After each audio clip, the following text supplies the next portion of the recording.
অর্জিত এই অন্তর্বর্তীকালীন সরকার জুলাই বিপ্লবের রক্তের প্রত্যাহে এই জুলাই সনদের ঘোষণা দিতে 1 বছর পার করেছে।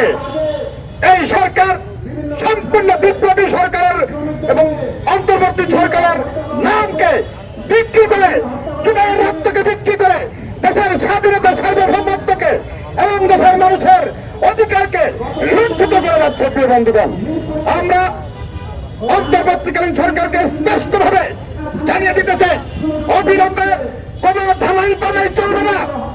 অবিলম্বে ফেব্রুয়ারির কয়েক তারিখে নির্বাচন হবে, সেই তারিখ ঘোষণা করে জাতিকে সংখ্যামুক্ত করবেন।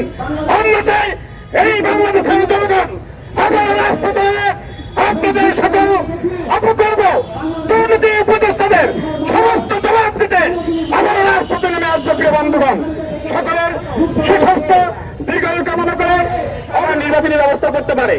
আপনারা 14 মাস, আজকে 14 মাস পরে রাজনৈতিক বিভিন্ন সংগঠনগুলোকে কেন নির্বাচন চাইতে হবে, রাস্তায় কেন দাঁড়াতে হবে, এটা আমার প্রশ্ন।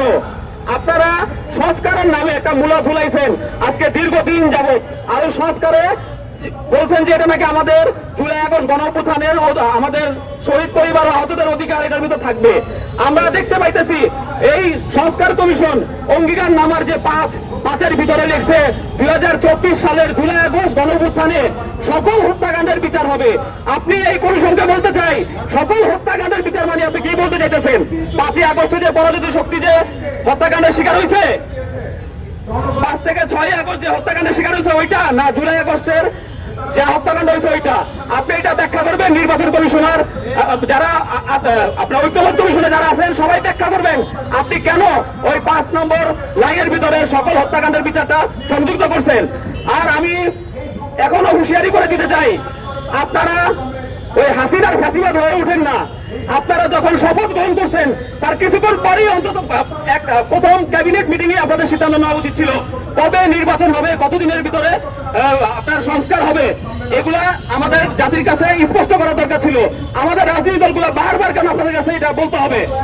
আমি এখনো বলতে চাই, আপনারা অন্তত পক্ষে আগামী 1 সপ্তাহের ভিতরে বলবেন আগামী ফেব্রুয়ারির কত তারিখে নির্বাচন হবে। আমরা অন্তত চাই, এর বেশি আপনাদেরকে আর সময় দেবো না। আপনাদের চরিত্র আমাদের জানা হয়ে গেছে। সেভ এক্সিটে কে কে যাইতে চান এই নামগুলো আমাদের কাছে আসা করছে। আপনারা সাবধান হয়ে যান। হাসিনা সেভ এক্সিট নিচে দেখে আপনারা সেভ এক্সিট দিতে পারবেন না। ওই হাসিনার বাড়ির ভিতরে কি হয়েছিল, তার জামা কাপড়ের কি অবস্থা হয়েছে, আপনাদের অবস্থা সেই একই রকম হবে। ওই অবস্থা যেন আমরা না করি, আপনারা সাবধান হয়ে যান। ফেব্রুয়ারির ভিতরে কত তারিখে নির্বাচন দিবেন আগামী 1 সপ্তাহের ভিতরে জানাবেন। আমরা একটা মিছিল করবো।